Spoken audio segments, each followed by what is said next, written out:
This isn't just a podcast, it's a movement. Welcome to the GLP-1 Collective. Welcome to the GLP-1 Collective podcast. My name is Amanda Bonello, and I am so incredibly honored to be sharing an episode from the Plus Sides podcast in which I guest hosted to interview Tahir Amin, co-founder and chief executive officer of IMAC, the Institute of Medicine's Access and Knowledge. This interview meant a lot to me, and I could not be more grateful. I have a tremendous amount of respect for IMAC, and after this interview, you will too. Enjoy. You are supporting our advocacy effort. Hey, GLP-1 Plus Sides community. Before we jump into the podcast, please take the time to leave us a 5-star review on whatever audio platform you're listening to the podcast on. Share your story and how the podcast has helped you. This will help us get referred up in the audio platform so that we can reach more people that need our help, our support, and guidance from our doctors. Help us get loud and change things. Are you interested in understanding GLP-1 medications like Ozempic, Wegovy, or Mounjaro? Then join us on the Plus Sides, Cracking the Obesity Code, the groundbreaking podcast helping people change their lives one episode at a time. The Plus Sides podcast is a disruptor. We're breaking down barriers, smashing stereotypes, and sharing inspiring stories that'll leave you feeling informed and empowered. Join us every week to learn from doctors who are specialists around GLP-1 medications like Ozempic, Wegovy, and Mounjaro. They'll provide you with science and facts to validate these incredible stories. But that's not all. We'll also bring you the voices of the GLP-1 Mounjaro TikTok community, real people who face the challenges of obesity-related diseases and disorders and discovered the incredible plus sides of GLP-1 medications. Our episodes are filled with heartwarming stories, laughter, and moments of triumph. You'll connect with our amazing community members who are reclaiming their health and experiencing their fullest lives. Are you ready to embark on a journey of discovery and empowerment? Tune in to the Plus Sides, Cracking the Obesity Code, and together we'll change the narrative around obesity and end the stigma. Subscribe now on YouTube or your favorite podcast platform and join our incredible community. Let's celebrate the plus sides of life together because every story deserves to be heard. Every life deserves to shine, and everyone deserves access to expert knowledge and medication. The Plus Sides podcast. You're not alone. It's not your fault. Welcome to the Plus Sides Howdy. podcast. Hey, how you doing, Kat? Hi. How you doing? Hi. Look at our special guest host we have today. Amanda. Thank you for having me. We're so glad to have you. Such an important discussion, and so glad to have you with us today. Yay! I'm really excited. And currently, Kim and I are in a monsoon, so hopefully we're going to keep everything together. The wind is bananas. I know. Yeah. I feel So, like we're in the rainy season, so. We'll do our intros. If you're not new here, this is your cue to fast forward. Or all of our new people that come in all the time. I'm Kim. This is the Plus Sides podcast, Cracking the Obesity Code, where we talk about everything metabolic disorder related, whether that's the new GLP-1 medications, the mental changes that you have to go or you're going to go through with this, the mindset that you have to have, everything, the nutrition, the movement, all the things that are included. And now even kind of breaking into a bigger problem, especially since we've met our friend Amanda from GLP-1 Collective. And I think that what would be cool is if I just kind of tell you really quickly, and this is sort of like off the cuff, like for me in general, I've been on these medications for almost 3 years. I've had obesity for as long as I can remember. My first diet was when I was 8. I've always been trying to control the size of my body and been on diets for as long as I can remember. And it's completely shaped me and also driven me since I took a GLP-1 medication to realize that this is a disease and that it deserves treatment and support and care and all the things. And I was very upset with how bad our medical system is, frankly. And so I've become an advocate and have created this podcast with Kat. And that's what we talk about here. And we have community guests on, doctors, etc. So we're so glad to have you with us. I've lost 100 pounds, but honestly, it doesn't matter.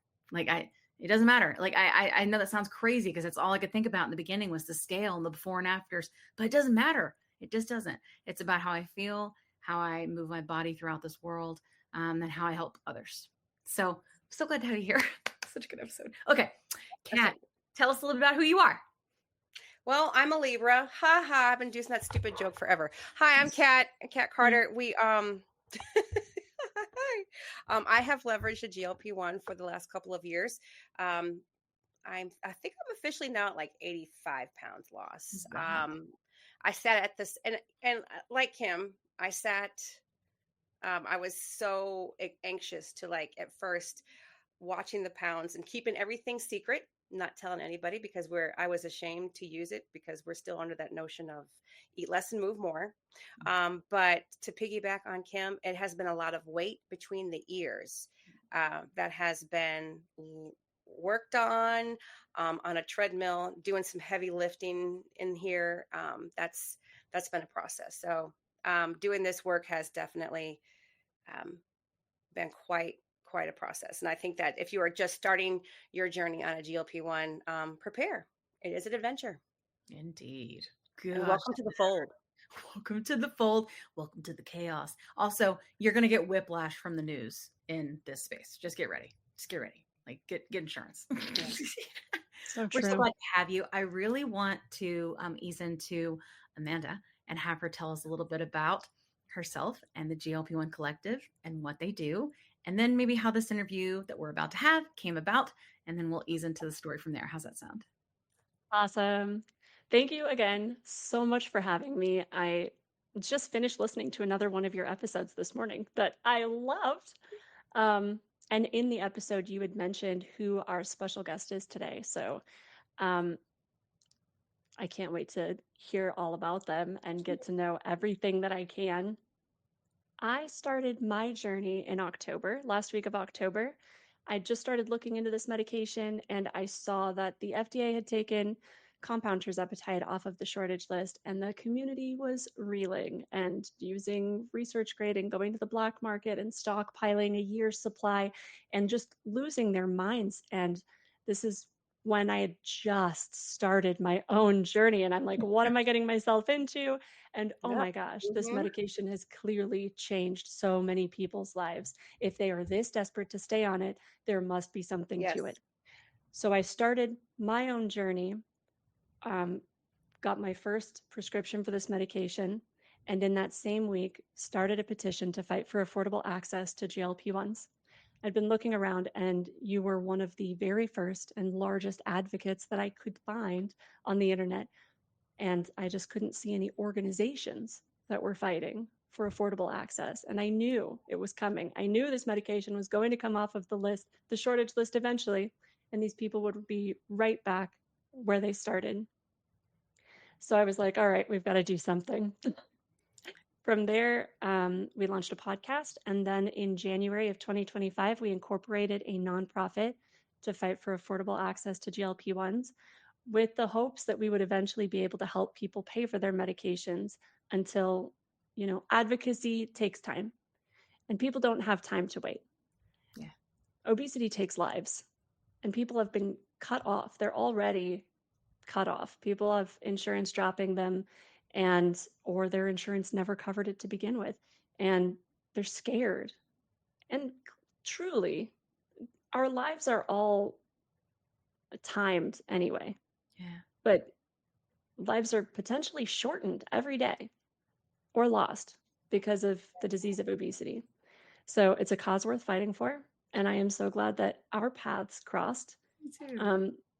I want to say, like 2 months into our nonprofit, I was contacted by IMAC, the Institute of Medicine's Access and Knowledge. It was Join Strategies. It was a video producer who was working with IMAC who needed help reaching out to other GLP-1 members, like from within the community, who would be willing to share their stories of having issues with affordable access to GLP-1s. And immediately I was like, yes, let me help you. Let me connect people with you. So um, amazingly, the community came together and we were able to get a handful of interviews from people who had issues with access. And then after that, I wrote a blog post about the things that they've been doing and how we were so incredibly grateful to be able to help them connect with people. But they've done so much in the medical space for the pricing of medicine and helping bring down that pricing and call out what should be called out in order to make that happen with a lot of other medicines too. So Like I said, I am incredibly honored to be here, and I am so excited to hear everything I can from our guest. Yes, let's learn all Yes, about it. indeed. I think we said we're going to bring in our guest. I think that was a good stopping I point. think, yeah, we were right at that point. All right, ready? Yes. All right. Welcome, welcome. How are you? Oh, you're on mute. Let me unmute you. Hold on. See, even he's muted. No, probably. Well, let's see if I can. Hi, I There we got go. it. hi there. Hello. Nice to be here with Hi. you. How are you? I'm good, thank you. We're so It's an glad to honor have to you. be amongst you all. Yes, I'm sorry for the weather. Not at It may all. be a little bumpy. I guess you don't have any problems in New York right now, huh? No, at the moment it's pretty grey, but we don't have That's nice. storms. So, That's good. Yeah. yeah. No, All it's right. humid. It's humid. Oh, yeah. Yeah. Yeah. Well, It's human. weird here. Just came out of nowhere, these storms. That's how it does it is in the summer, though, in Atlanta and Georgia in general. Okay. Enough of wasting time. Sorry. Let's get started. So tell us a little bit about who you are and how you help people. Yeah, my name's Tahir Amin. I am a co-founder and CEO of an organization called the Initiative for Medicines Access and Knowledge, HIVE, also an acronym IMAC. Nothing to do with the Apple computer, just in case I get confused. We get asked that question all the time. I am an attorney. I originally grew up in the United Kingdom, and I trained as a lawyer in the UK, and I worked in an area which I'm sure we're going to discuss more about today, and how it impacts the prices of medicines. It's an area that is called intellectual property, which, if you've Right. heard about it or not heard about it, usually it covers things like trademarks, things, the branding that you see on your products, patents, so things that are invented, ideas that are invented and made into products. It can be designs, it could be copyright. You write a book, or the music that you listen to. It all falls under this intangible property right called intellectual property. So I practiced in the commercial side for about good 10, 12 years. And then I actually left the private practice because I got a bit disillusioned with it and the direction of how corporations and the law kind of moves, and how it actually doesn't work in the favor of most of the public, but for the wealthy and the powerful. And I actually moved to India, and it was at that time that when I moved into India, there was a HIV epidemic, in the global HIV epidemic. It was early 2000s, Yeah. and many people in Africa and around the world couldn't afford the prices of the HIV medicines at the time. I think they were charged around $10,000 to $12,000. Oh my gosh. And people were dying, and it was, if anyone remembers that period, it was Yeah.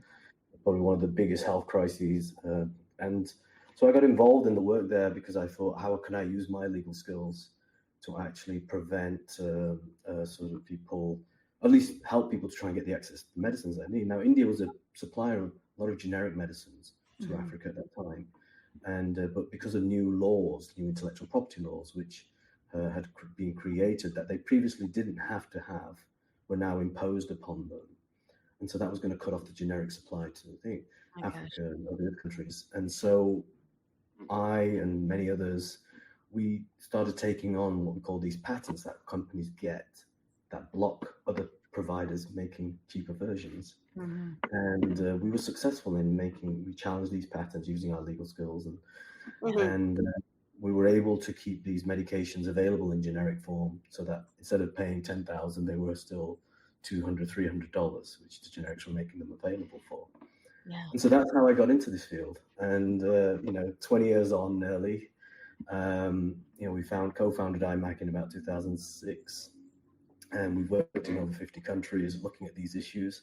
And in the last 10 years, we've really focused on the United States. We were invited by a funder to say, we've got issues here in the drug pricing, and that's how we've come to sort of focus on our work. And what we really do is we do a lot of research to help unpack and bring transparency around a lot of the practices that the big pharmaceutical companies are sort of using to lengthen their monopolies, keep drug prices high, and prevent generics from getting in, so that you can have more affordable versions.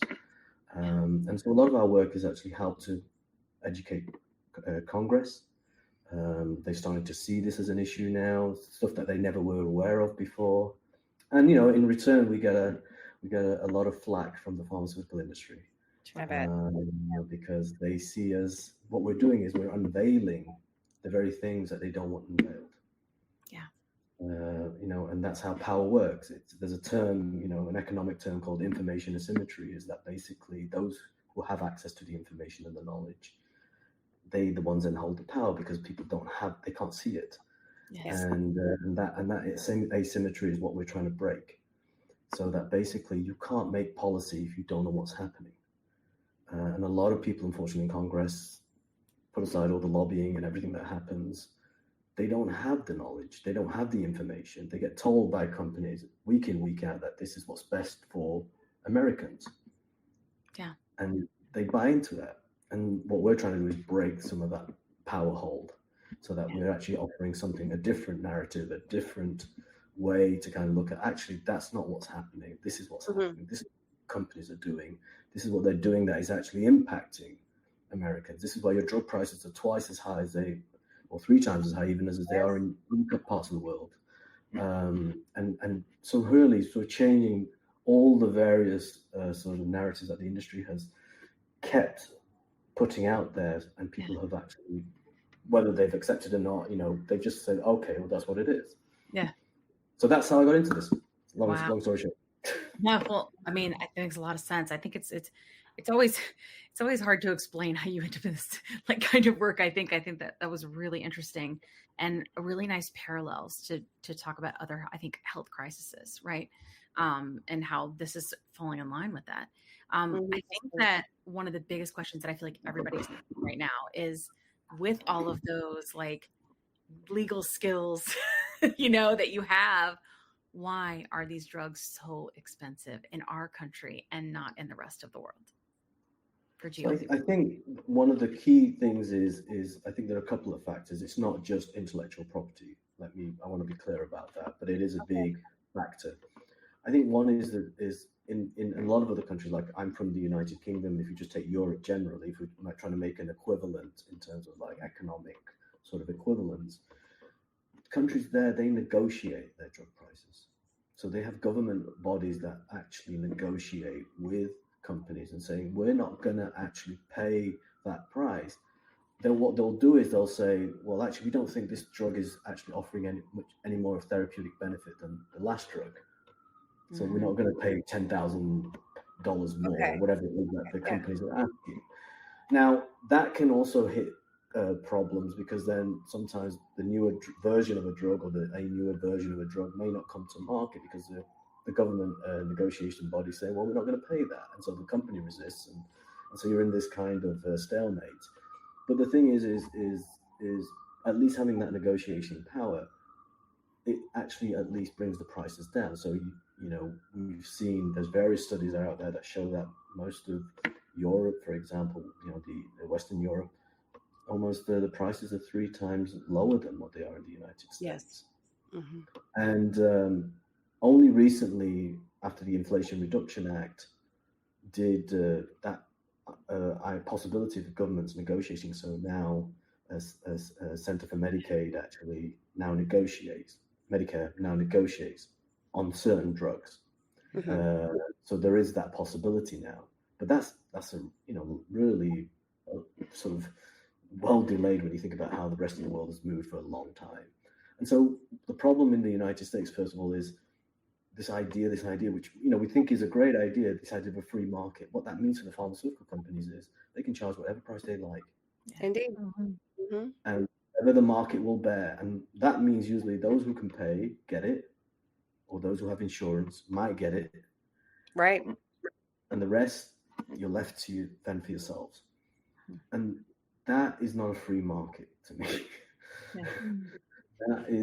That's not helping Americans. And then on top of that, what you then have is, this is the area that we focus on, is you have companies will use every tactic they can to prolong the monopoly on the drug. And this is where the intellectual property comes in. This is where patents come in. Okay. So, for example, and I don't know if you want me to go into a little bit of detail here. No, I do. Yes, we do. We want to hear all. We want to hear it all. Our people like it. Right. So, just I'm going to give you a quick snapshot of how drug discovery works, for example. Great. So Yeah. a company will be working in the lab. Basically they'll have a number of compounds or whatever. I'm just going to use this broader term. Yeah. Depends, because there's biologic drugs and there's chemical-based drugs. Mhm.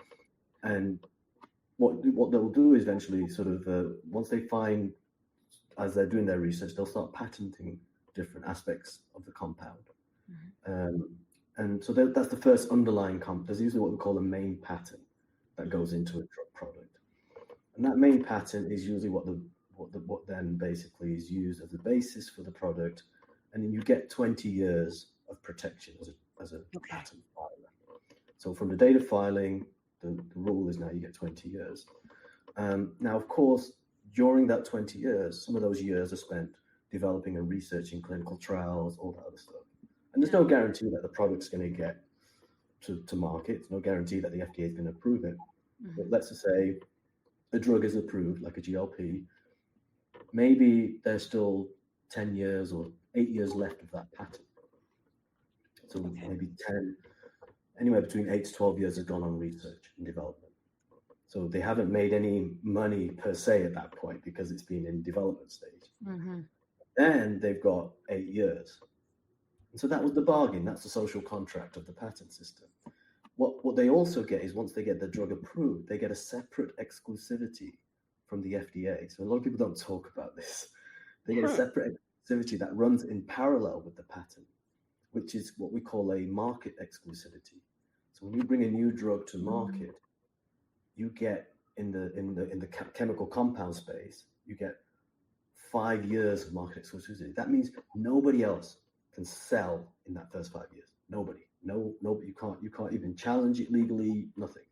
So that's a pure monopoly that a company has on their product. So in the case of Novo Nordisk or Eli Lilly with sort of Mounjaro, Zepbound, in that first 5 years, nobody can come into the marketplace. They've got a pure monopoly. And so that's where they make a lot of their money back. And then you've got the patents on top of that. So you've got the 8 years, whatever it is that's remaining of the main patent. Yeah. That's running in parallel. So what they've got is they've got these are all called incentives to develop drugs. Okay. That makes it good. I can see the incentive. Obviously, right? Yeah. It makes sense. Right? You need some incentive. Yeah. So then what's happened is, so you think after that 20 years of patent life and that 5 years that's running in parallel, that's it, game over. No. What's happened is companies have learned how to tack on other patents, because they say, well, it's not just that one patent that makes a drug. I've got to formulate it. I've got to do all this. There's a process to manufacture. So what they do, they start stacking on these overlaying patents. Okay. They develop what we call in the legal world, it's a thicket of patents. So what you do is, and I used to do this as a lawyer, you build a fortress around your drug of patents so that any competitor who's going to try and get in finds it almost impenetrable. So what that means is they can keep the market to themselves for as long as possible. And the reason they do that is because, unfortunately, we live in a world today where the business model is driven by something that people call, in the academic world, they call it financialization. To simplify, what that means is the financial business model that the Wall Streets and whatever use is what's driving our health system, our pharmaceutical system. It's all about profit. It's all about how much you can maximize your revenue so that you can show your quarterly earnings for your shareholders, your investors, how much money you're making. And I, as a CEO of a company, I have to find all sorts of different ways I can maintain that revenue growth. Yeah. And one of the ways of doing that, one of the biggest ways to do that, is hanging on to your monopoly, because you can charge whatever price you want because you've got no competitor. True. Okay. Is this evergreening?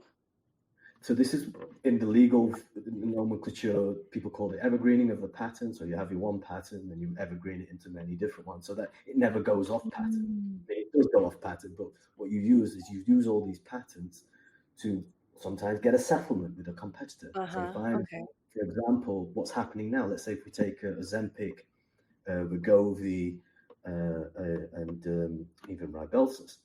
Mm. Apparently, there's a settlement that's happened on the main patent on the products, Yeah. but we're not going to see those potential generics enter until 2032. Why? But so the way you're explaining it with like with the years on patent, Mhm. by the time we get to 2032, would there be another patent? Is it built in such a way Well, where they can continue?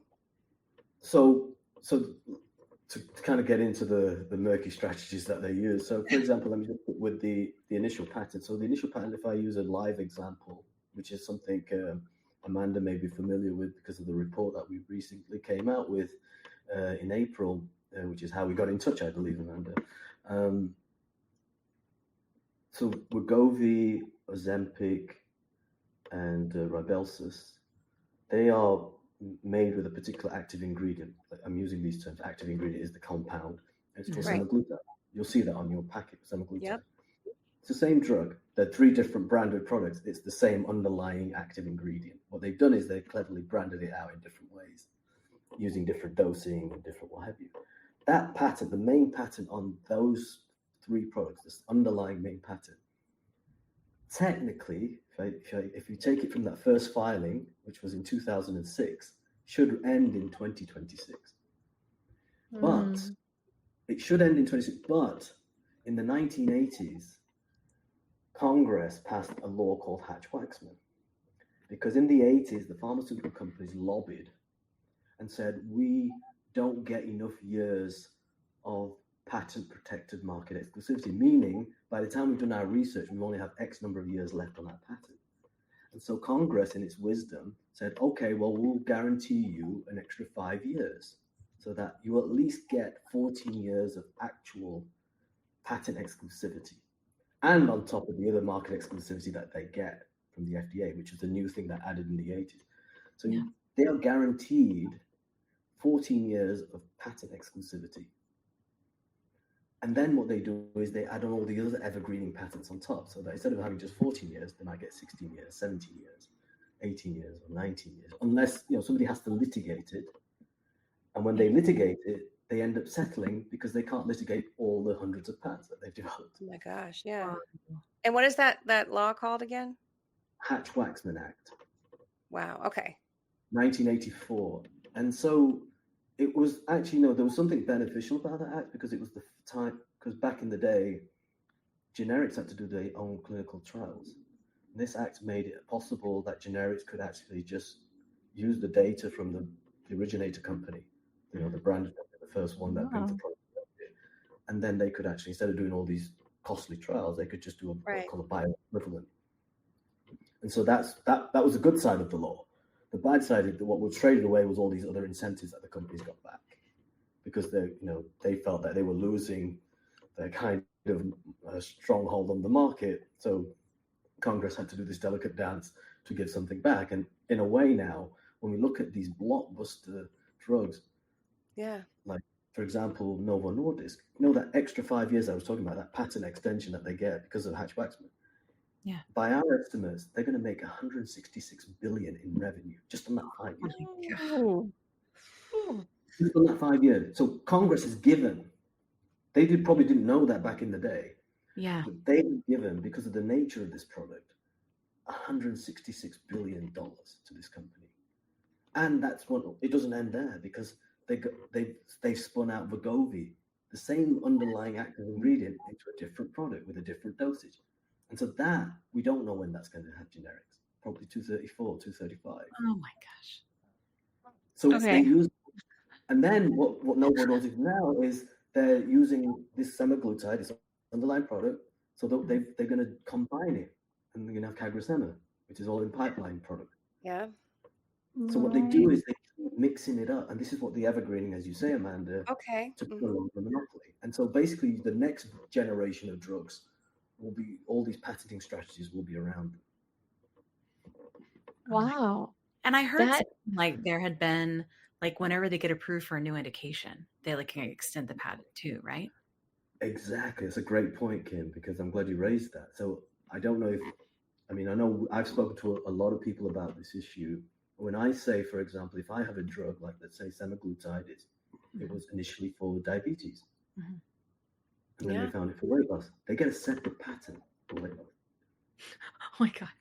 even Oh, though it was a kind of it was a kind of almost like a side effect of using it that they realized it. But they get a separate patent. So any new indication, you get a separate patent. a separate patent.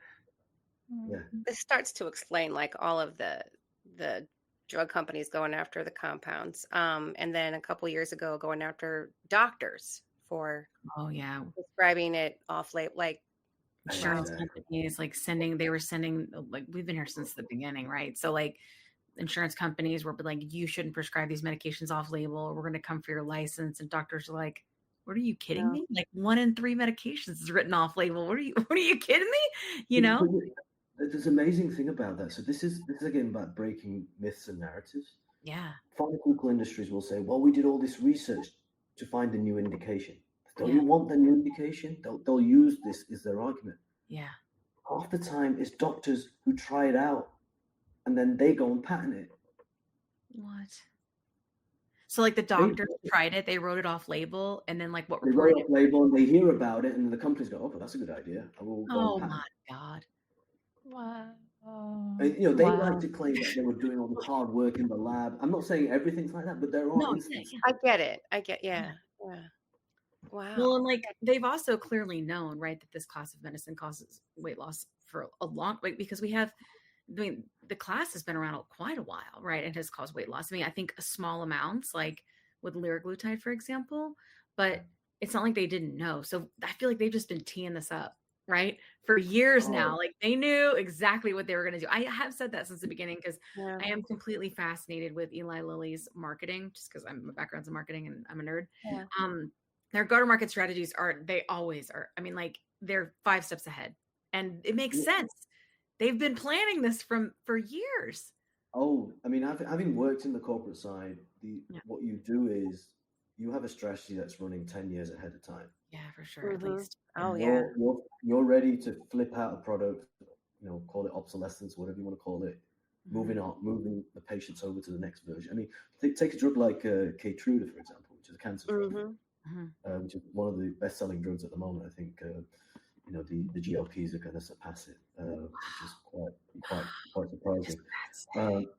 Yeah, no. I mean, we in our report, which I hope you will share with your viewers or listeners, you know, the GLPs are going to have earned more in their first 5 years than even Keytruda will, Keytruda was the best-selling drug, but Merck is just about to switch it to what we call, you know, now when you take the cancer drug now, Keytruda, you take it in IV form, like it's transfusion. Wow. Then now they come what we call a subcutaneous injection, which you put it in for a pen. Of course, there's convenience to that, but they've got more patents around that, so they're going to switch patients over, and they're going to switch. At least our goal is, and this is all. If you're listening to earnings calls or these investor calls, they talk about this very openly.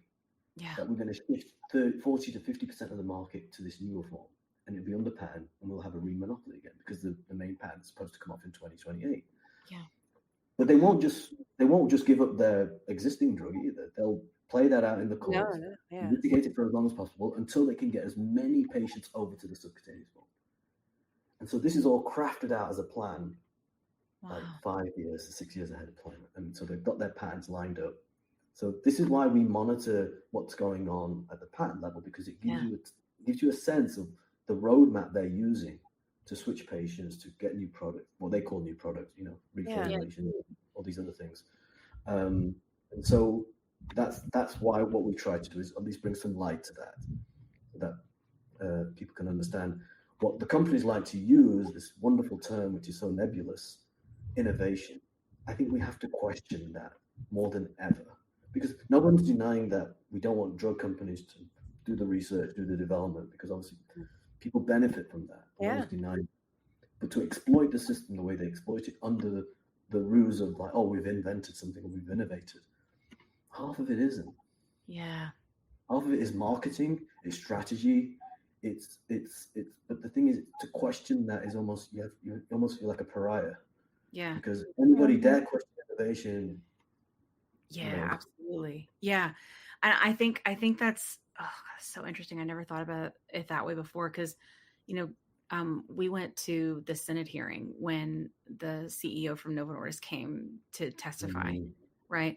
And that was one of the things they kept going back to is, oh no, like we just want the rest of the world to help pay for innovation too. And they kept kind of sticking on this idea of it. And I was like, wait a minute, how are we paying for it? Like, how does that all come to like, how does that connect? Because I am hearing that narrative, right? Is that the reason they charge us so much is because we are the richest country in the world and we can afford it. And we are paying for their studies and trials. Yeah. And they also like put it back on like American, like the insurance, like, well, Yes. we'll lower this, but PBMs are the problem. PBMs are the finger pointing, right? Well, that's what's happening at the moment in terms of the policy space. I mean, you've got the pharmaceutical companies who start the problem. If you think about it as where does the problem start? I always say, where does the problem start? Yeah. Right? Like the chicken or the egg, right? Yeah. Right. Somebody once explained it to me in a very crude manner, and I hope you forgive me for kind of just illustrating it in this way. It's like if you have a river and you have a dead body, where does the dead body start? And they start gathering at the bottom. Do you try and address it at the bottom, or do you address it at the top? Right. Yeah. And unfortunately, a lot of our policies address things at the bottom of the river. By the time it's too late, the symptoms, if you might say. Yeah. We're kind not of like a disease. we're not dealing with the root causes. Yeah. And that's why a lot of focus is on the PBMs, the pharmaceutical benefit managers, because even though they are a scourge on the health system here, no one's denying that they are part of the problem. Yeah. The real problem is who sets the price? Who then negotiates with the PBM? Who then gives back rebates and they make a deal? And that's all non-transparent. Yeah. Yeah, sure. Getting rid of the PBMs, that's good. Or, making it more transparent or stringent. But ultimately, the companies are still setting the price. Yeah. And as long as they can keep getting all these patents and keep actually holding onto a monopoly longer, they can set whatever price they want. Yeah. Sure. So what about okay, help me understand. Because Americans can be very American focused. I feel like you follow. All right. So this isn't lost on me. All my friends from other countries are like, you're so American. So just know it's there. So here's what I want to understand. So we've had other people from all over the world, on our show. And specifically when we had on Charlie, who is in the UK, and then Cloud Pharmacy, and they were talking about specifically around the cost of this medication, similar to what US dollars would be. And they said between, I think it was 100 and 150 for a Mounjaro quickie pen. And I was like, well, who negotiated the price with the company? And they were like, there's no negotiation. The price is the price. And I'm like, no, wait, what? How is that a thing? Oh, wait, can you hear the thunder? It's literally shaking my house. It. And it came from my house to yours now. Oh my God. It's so crazy. But I'm wondering about that. So when it comes down to at the end of the day, and like you said, there's not transparency. So clearly it's, hidden. But when it comes to these patents and the way they work, is this very much US focused? And with approvals for an FDA, which is federal for us, right? And then how do those things come together? Because I don't know. Yeah, no, it's so a lot of countries now have patents. The US market is the biggest market for most of the drug companies, whether they're European drug companies or US-based drug companies. And so when you look at their revenue earnings and if you break it down by region, the US is where they make their most profit. And that's largely because of this idea of a free market. Yes. Because there's no negotiation. So they can do whatever they like, other than Medicare now, where you have that small slither of drugs that do get negotiated. And that's just recent. And so in other countries, they have to deal with the government agencies. I don't know. Certainly, I know, for example, in England, in the UK, there's an agency called NICE, NICE, which negotiates all drug prices on behalf. What does it stand for? NICE. What does it stand for? I don't remember what they stand for. I feel like if it was a Canadian company, it would totally be called NICE. Yeah. And so they do negotiate, and then that's what gets set as the price. But here, because there isn't that, so the companies can do pretty much whatever they like, and because of the insurance system and so forth, insurance pays it, and so that just accumulates. And but the other problem is in Europe, at least, the patenting system is pretty universal in that sense. It's a lot of similar sort of standards. They still have lots of patents in Europe too, but they don't get as many as they do here, because the US patent system, there's a thing what we call, and I'm not going to get into the weeds about it, but to say it more broadly, is you can keep filing the same patent at the US Patent and Trademark Office. The examiner might reject it, but you can refile it and keep doing it and keep doing it and keep doing it. And so, but what happens is you end up kind of breaking out one patent into several. So we call the parent patent, and you get all these children of the parent patent. And so each one becomes an individual right. To do that in Europe is much harder, because there's not such a procedure to do that so often or as easily. And so that's one of the big differences, so that when you go into litigation, instead of facing 5 patents or 6 patents or 10 patents even in Europe to litigate, here you end up facing 30 or 40 because of all the way the system allows you to do that. And that's one of the things that we've been trying to get Congress to realize is by allowing these various procedural things that you have unique to the US patent system, you're allowing companies to have all these accumulation of what we call the thicket. It's easier to develop a thicket of patents in the US than it is in other countries. And so that then is why you see generics enter, on average, by our estimations, by our work, at least anywhere 4 to 6 years earlier. So, like, how many lives could that save? How many lives? Think about it in so many different ways. I'm just listening to your stories. I was on background, and I think about all the stress that comes with that. Absolutely. The lives, there's so many factors in there that we don't even talk about. This is the thing I think. What really bothers me is people talk about, people, obviously there's the lives. It's the stress that leads to people losing their life. Yes, absolutely. No doubt about that. Right? We don't look at that. Look at what it does to us inside. We don't even talk about it. I know it's hard to measure, but we don't even talk about that. The cortisol, right? They just, like this. Think about it. For sure. And I think if we're thinking about just the bits of the disease, right? In it itself, it is progressive. And so, it's chronic, and the anxiety is up. Have you lost me? Lost you a little bit. Okay, I'm back. If you're not back, I did want to. So, in summary, I want to make sure that we get this for our whole audience, because I'm really nerding out very hard. Okay. So, in summary, a thicket is just sort of like a reworking of baby parts of the patent, correct? Where I think it could be.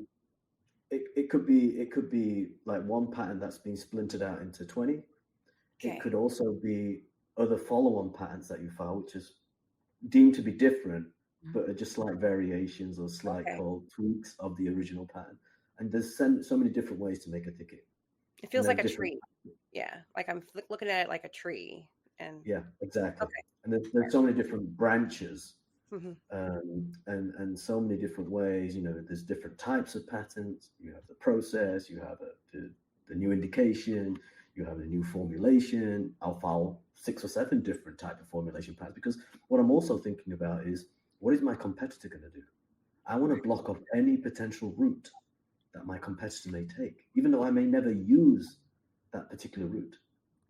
So what you do is you kind of set out all the what I call landmines early on, so that by the time the generic get in, think of it as that you're setting all the traps, so that when you get to litigation, I can get you into a situation where I say, okay, I can't litigate through this. I'll settle. I'll wait to come into the market 4 years later, which is what's happening in some ways with some of these drugs. And so that in that sense, there's almost like this then agreement. The generic decides to back off. In the previous days, it used to pay them off to not to come into the market. They call it pay for delay settlements. So that's the benefit of having a thicket of patents. It's a strategic thing. It's all driven for financial maximization. But like, at what It's point is smart this considered and egregious? Like, diabolical. that's what I like. It's not like I don't like. I am all about people being able to make as much money as they possibly can. But at what point is it considered egregious? At what point do we say over half of our country is fucking dying? Sorry, God. Like Dad, whatever. Like I don't understand. Like at some point, like this is a real problem. Like it's. Well, and I'd like to talk about insulin, right? Like, Because that's a really HIV good example. Yes. That's a Oh, big- yeah. great example. Yes. Insulin is a really good example of people losing their lives, right? Or it's something that people need. And I did some research on insulin when I was making that blog up about how you had written this amazing report.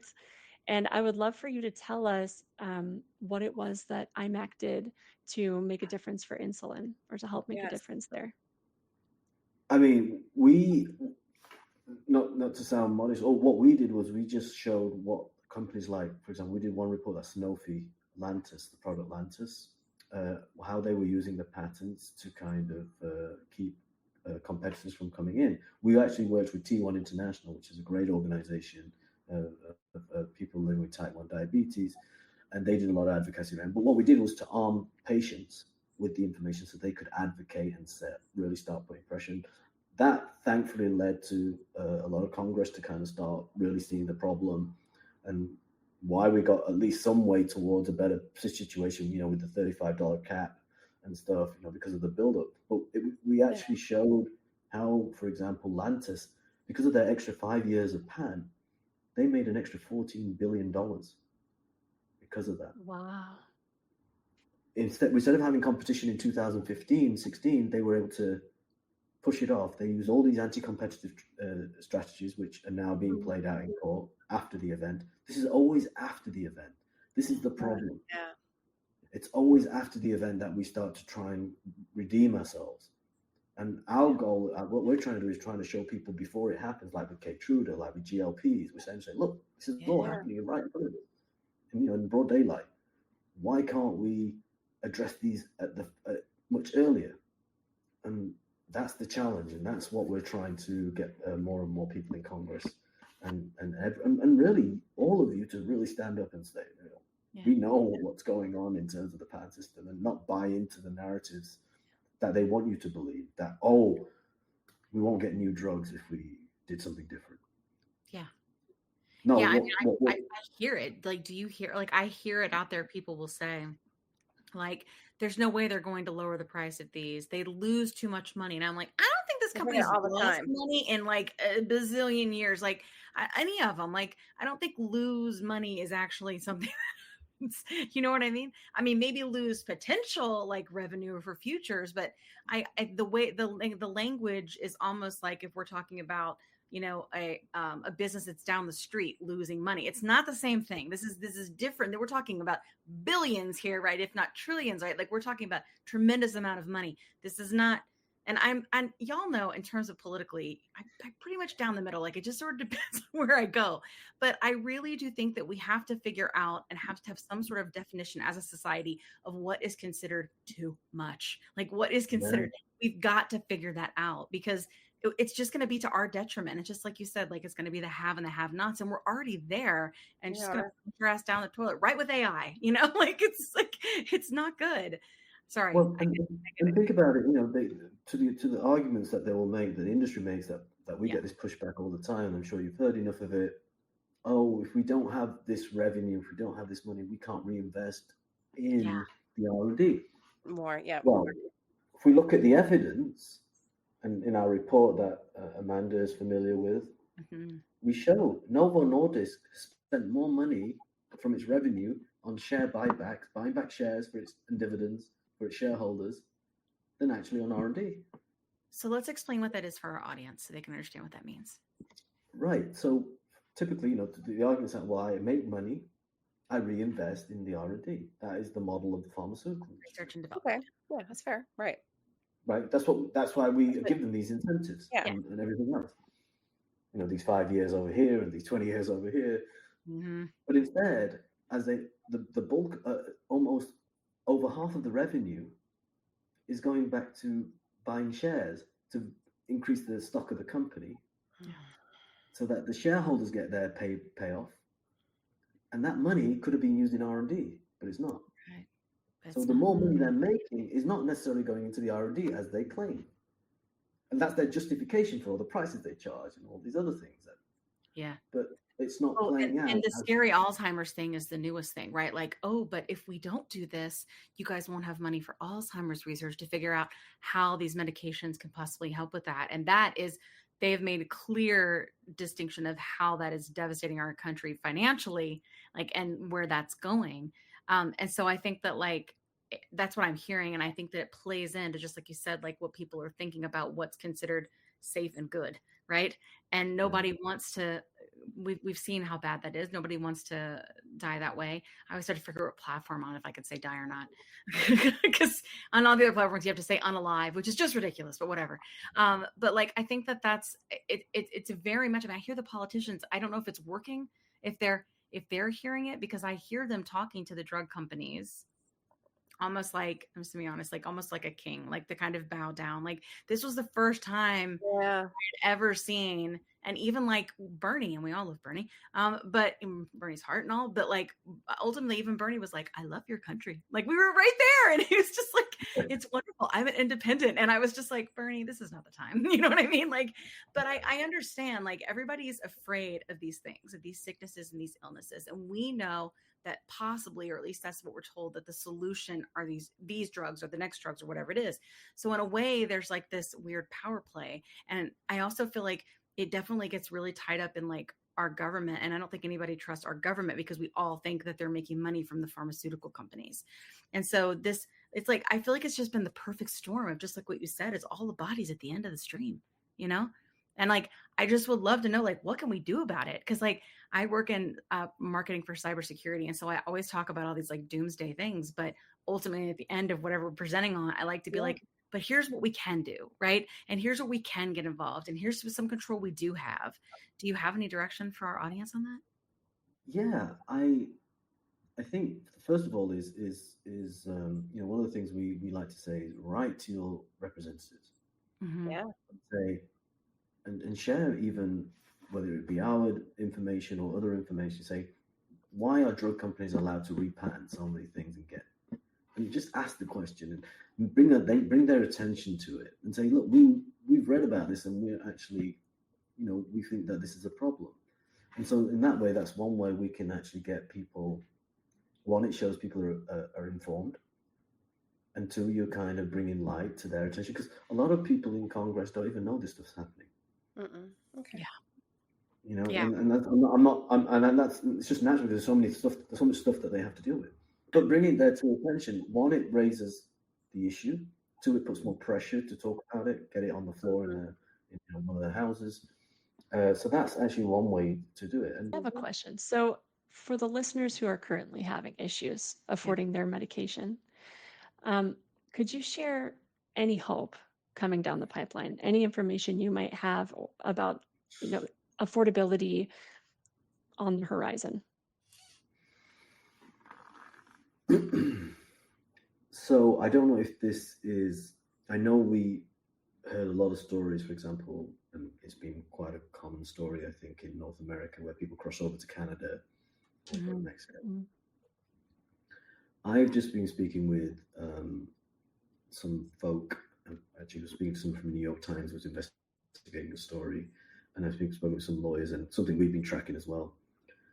So interesting, there's a development that's kind of going on in the legal sort of space under the surface, where Novo Nordisk did not renew their patent in Canada. What? Really? Yeah. So, this way I told you where in the US, because the patent's supposed to run off in 26, the main one. Yeah. But because they got that 5-year extension, which the law allows, the Hatch-Waxman law allows. Yeah. In Canada, they have a similar thing, but the patent was supposed to run off in 2028, but they didn't renew it. Somebody didn't pay the renewal. Oh my God. Oh, And so Sandoz is positioning itself. Sandoz is a generic company. Is Yeah. positioning itself to launch as soon as they can. And there may be some legal kerfuffles, Right. but it's going to be way before 2031, 32 in the US. Oh my God. So there's a possibility that Canada, and I don't know if this is helpful because I interesting you say that, because I had just heard in the news that the state of Florida had essentially asked the FDA if they could import this medication from Canada. And I was like, how messed up is this that they have to purchase this medication through Canada, even though they're buying it from the same place because they get it for a lower price? But this opens more doors, It does. right? Yeah, because It that was really trending. does. it's something to keep tabs on. We'll see. I'm happy to keep sharing absolutely. information that because I was just actually, as I was saying, I was speaking to a journalist who had been some people in these kind of in our legal wonky world. We were all talking about this, Sure. and we were tracking it, and so because there are other countries, like there's a case going on in India now where the main patent, the one I'm talking about, is supposed to come off in 26 too because they didn't give these extensions like they do here in the US. There's legal battles already brewing there. So it's going to be interesting to see if Sandoz can come to market 2 years earlier. Yeah. Next year. And That would set everything, precedent for sure. everything kind of points to it probably will happen. Yeah. So that is a more kind of what I call realistic sort of optimism. Yeah. In terms of because of this ball that was dropped. Who knows? And who cares? Yeah. Right? I mean, who cares? So if Sandoz is able to kind of, if Novo doesn't throw up some other patents that they may have in Canada as a barrier, which they will have, but maybe they're not as strong, and so that they can bypass them. We could see in Canada, right on our doorstep, earlier. Wow. With the semaglutide. Amazing. Gosh, but in terms of the US, I wish I could offer something much more concrete. Yeah. But I think what's interesting is what Amanda was saying, which is that we could buy from there. Like Potentially. right? I mean, potentially, yeah. If Florida is able to work it out with Canada, because of course they want to make sure that they have to supply for their own country. Yeah. It could open the door for other states to do the same thing. And that would just be for state-run healthcare. But if Medicaid, even in one state, is doing this, it could change things for other healthcare systems. We don't know. It'd be really interesting to find out. And I don't know if Florida is only going to buy from the branded, as in like these Novo, but if generics become available, that'll drop the price even more. Absolutely. Right. It would. It would drop it even more because there's other products on the market. So, hopefully, and we have worked with. I say worked. We do speak with people at Sandoz, their legal team, because we're trying to talk about policies and things that they should be doing to try and push these issues, and they're very much on board.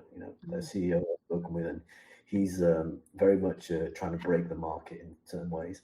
Sure. So it's great, and I think it's good to see somebody that is looking at all the, because obviously they're in it for the money too. But the thing is, though, at least it's going to be considerably cheaper and accessible, and that's what we're trying to do here is get more competition in the marketplace. Yeah. And I think it's interesting too, like ultimately this whole, these auto injector pens were, they were like brilliant, but they were also like stupid. Like, cause it's like brilliant cause you could patent all the pieces and all the land. Right. But stupid in that, like they are not easy to make. And it did cause issues with shortage, which allowed this door for compounding. But I also feel like, thank God, because there are so many people whose lives have been changed, if not saved, because they had access to compound medication. And, obviously we have less and less, I think, of reliable sources for that since the shortage is considered officially over, Yeah. And there's legal battles going on around that still. Yeah, so it doesn't help you because it's going to be less and less available. And so, yeah, it's hopefully next year we might see Canada have at least elections. Wow. Interesting. I hope I know so. that seems a long way away still, but it's a much little bit of closer. hope, right? Yeah. It's much closer than what I can't see. I can't foresee anything happening in the US because whoever was in litigation, at least for Ozempic and at least for Ozempic, they've settled. They've settled, and they won't come into market until 2031 or 2, unless a new competitor tries to challenge these patents and gets an earlier settlement date. But chances are not because of all the patents they've got. Wow, gosh.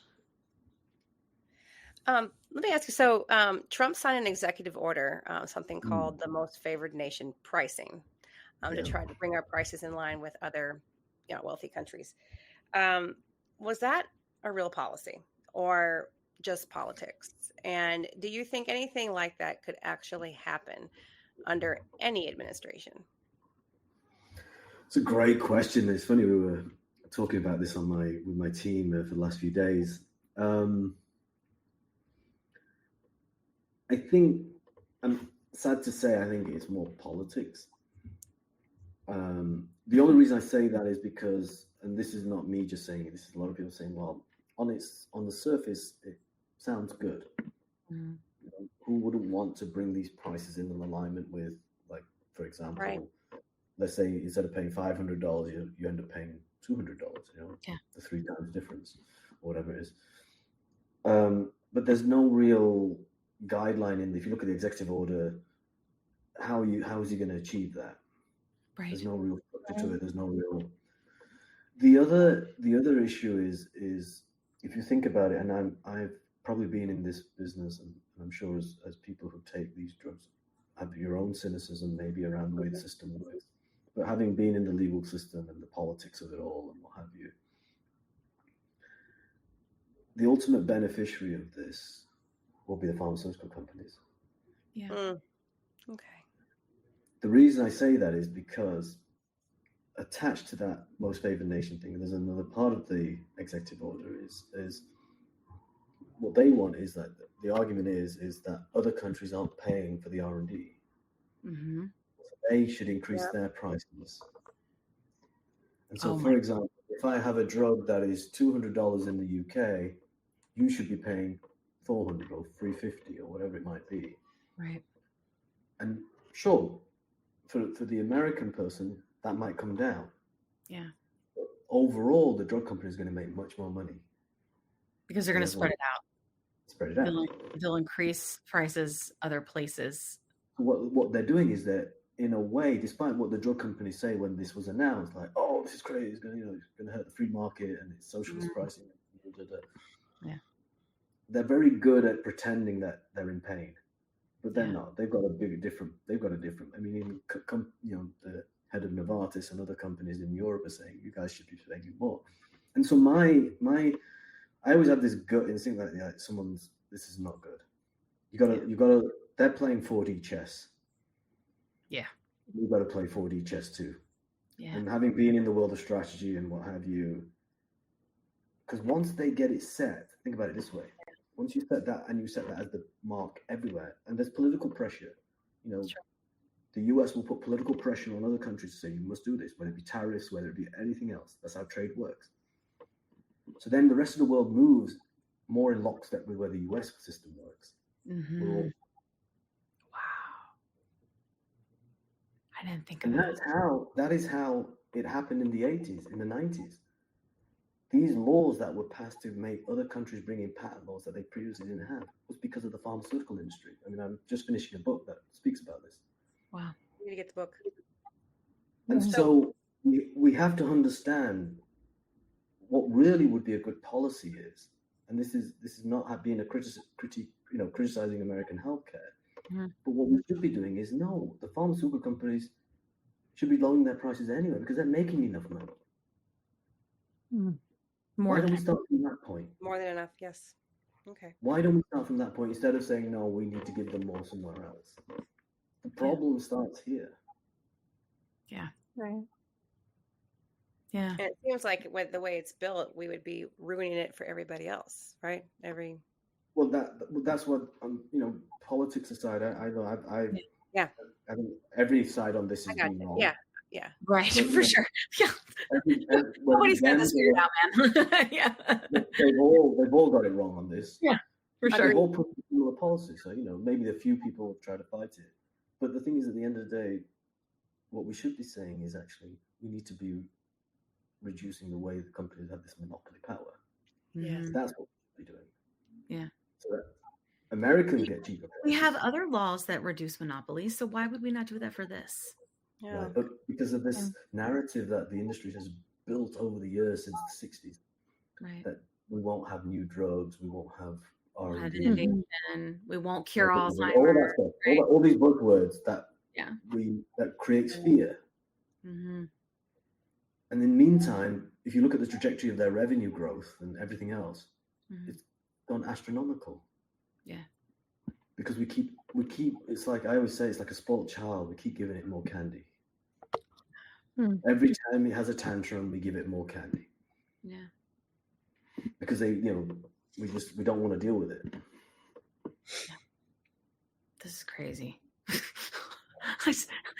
I knew it was straight trash, but like this is insane. The layers and layers of this just blow my mind. Here's my whole thing of what I think that he is saying, and I've always said this, like with them, like they use the narrative with this coupon card. We had no idea that this medicine was going to go viral on the internet. We had no idea that we were going to have a short. That's bullshit. There's no way. Like that's not. There's no way that's true. They've been playing 4D chess, just like he's saying. Like they knew exactly what they didn't know about the internet. They didn't know about social media. They didn't know about 40% of America was fat. Like, are you kidding me? Like, of course we're going to talk about it on the internet. That's all we do is run our mouths here. So, clearly, right? I mean, like there's no way that was going to happen. There's no way that they didn't foresee this, right? And then they changed the coupon card, right? And people couldn't get it unless you had type 2. So we had this coupon card. We all get hooked, right? We're all like, oh my God, like, I can't believe this is like, feels almost like a cure to us because we've been so sick so long. Yeah. And then this happens. Like, I feel like it's somebody's got to show, like, nobody's talking about this. Nobody's talking about this weird coupon card advertising thing they did. And I think it's because it's a loophole. Like there's so many loopholes and they're just exploiting them, and we're all just dying. Yeah, they have so many tools in the box that there's all sorts of strategies that they've developed to try and find those loopholes, whether it be the patent system, whether it be some regulatory issue, whether it be the coupon, whether it be the way they deal with the PBMs. They are literally looking to find a gap in every. It's unfortunately, it's the way the market has developed and this incentive to keep driving revenue at any cost. I mean, it's at the cost of patients, the cost of Americans. It's cost of the world. Sure. It's a world. Yeah, it is a world problem. It's a world problem. World problem. It's way beyond partisan. This is a world problem. Like I think that it's easy for us because I think especially in America, but like we're kind of survivalist, right? Like we're very much like, kind of very much laser focused on us and what we need. And I can't worry about those other people. And I'm American. I for sure have done that before. But I think like at some point we have to go, but again, like what I was saying before, at what point is it egregious? At what point do we all stand together and go, this is bullshit? And I think that we have to do that. It makes me uncomfortable. Like I'm literally afraid, like saying these things, like I'm worried. Yeah, I'm afraid but I feel like it's important. It is very important. I think Amanda, you'd started a petition, if I'm not incorrect, right? Yeah, it all started with a petition. Yeah, I think it's amazing. I think the power you guys have is immense if you can really sort of rally together, because I think our work is really just to, like I said, we don't do anything special other than doing all the wonky stuff. You guys are the ones. I mean, this is my experience of working in fields of access medicines and what have you. We worked with HIV patients who were at the fore. Right. Yeah. In India, we went with patients. They went to the patent office and said, "Look, I'm a person living with HIV. You granting patents is killing me." Yeah. It was powerful. That's powerful.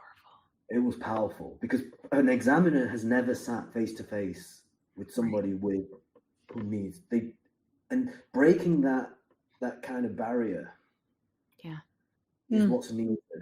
Is we need to have people such as yourselves, people who need these medicines. Yeah.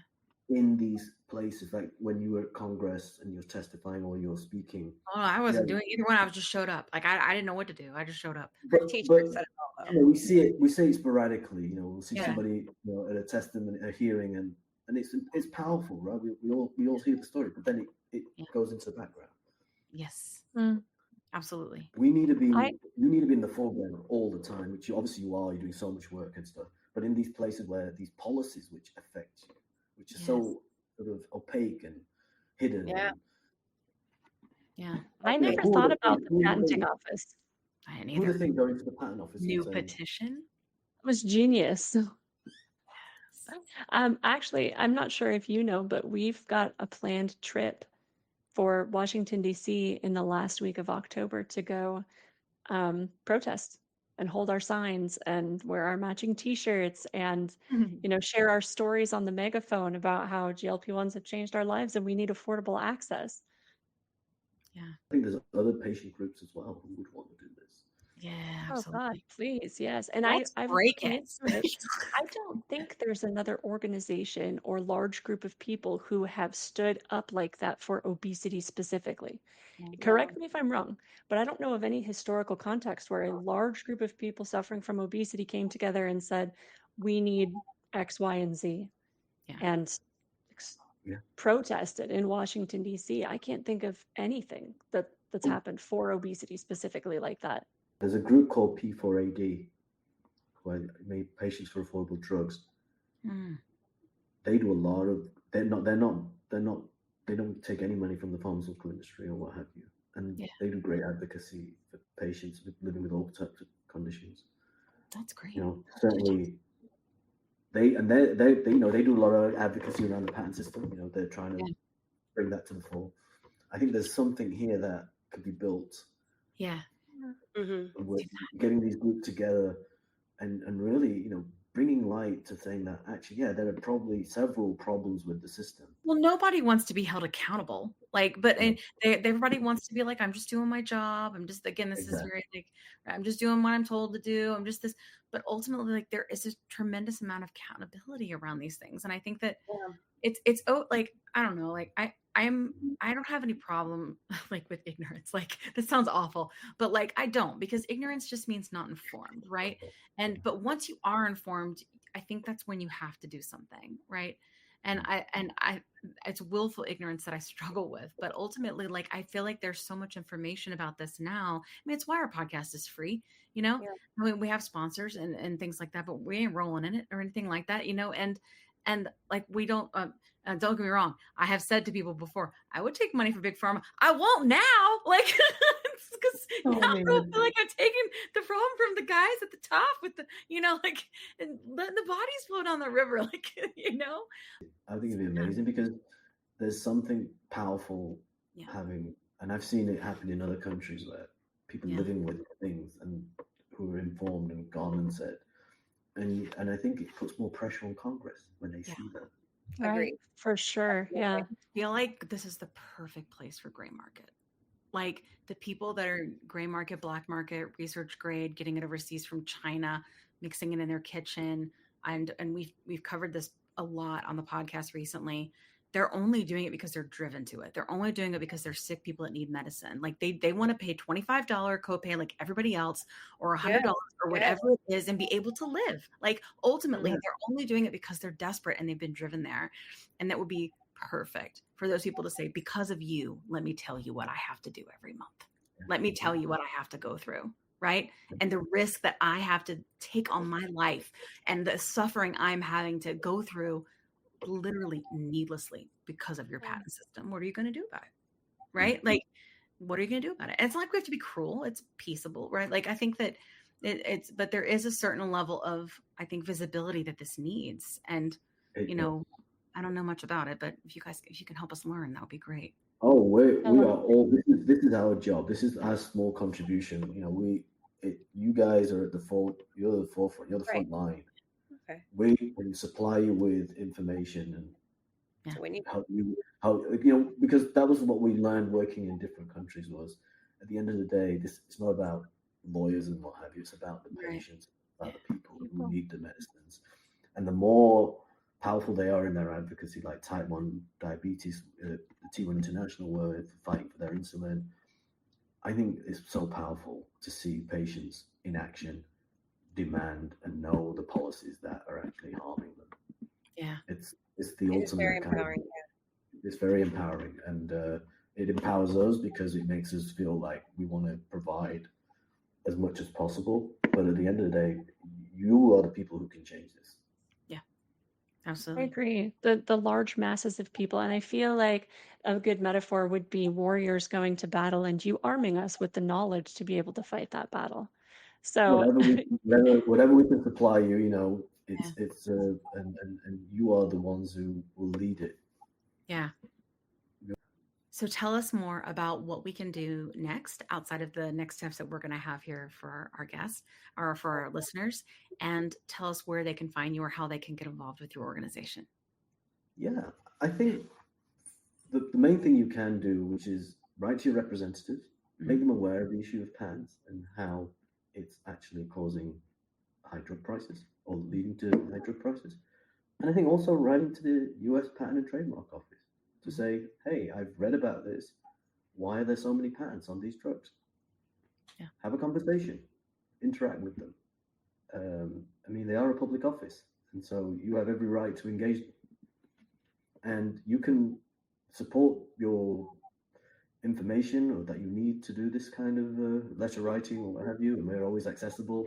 You can find us at www.i-mak.org.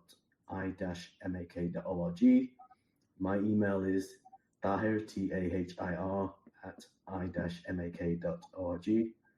Happy to field any questions you have, any support that you need. We've got a lot of data, a lot of information. It's all available on our website.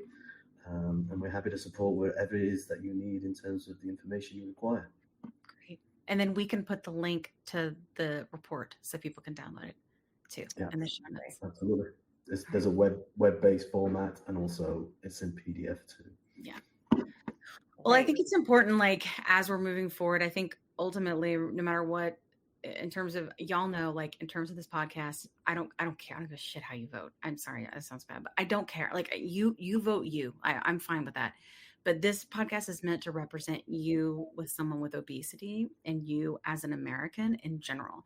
So I think that we can all agree that ultimately right now things are getting broken down to the studs a little bit. So ultimately it's the perfect time for us to start having these conversations and pushing the envelope if we want to protect our children and our children's children, because that's where this is going. That's where we're at. That's where we're at across the world. So let's take those steps, right? Like, I know it's not comfortable, but if we do it together, it won't feel as uncomfortable and it'll feel empowering. So more on what's coming next. But for now, just know that you're not alone. It's not your fault. We love you so much. And I'm such a big baby. And I'll put all this information in the show notes and I'll see you next week. Okay. Are you interested in understanding GLP-1 medications like Ozempic, Wegovy, or Mounjaro? Then join us on the Plus Sides, Cracking the Obesity Code, the groundbreaking podcast helping people change their lives one episode at a time. The Plus Sides podcast is a disruptor. We're breaking down barriers, smashing stereotypes, and sharing inspiring stories that'll leave you feeling informed and empowered. Join us every week to learn from doctors who are specialists around GLP-1 medications like Ozempic, Wegovy, and Mounjaro. They'll provide you with science and facts to validate these incredible stories. But that's not all. We'll also bring you the voices of the GLP-1 Mounjaro TikTok community, real people who face the challenges of obesity-related diseases and disorders and discovered the incredible plus sides of GLP-1 medications. Our episodes are filled with heartwarming stories, laughter, and moments of triumph. You'll connect with our amazing community members who are reclaiming their health and experiencing their fullest lives. Are you ready to embark on a journey of discovery and empowerment? Tune in to the Plus Sides, Cracking the Obesity Code, and together we'll change the narrative around obesity and end the stigma. Subscribe now on YouTube or your favorite podcast platform and join our incredible community. Let's celebrate the plus sides of life together, because every story deserves to be heard. Every life deserves to shine, and everyone deserves access to expert knowledge and medication. The Plus Sides Podcast. You're not alone. It's not your fault. If this episode inspired you, leave a 5-star review and a comment. Help us reach people because we can't help people if they don't know we're here. And we are so glad that you are.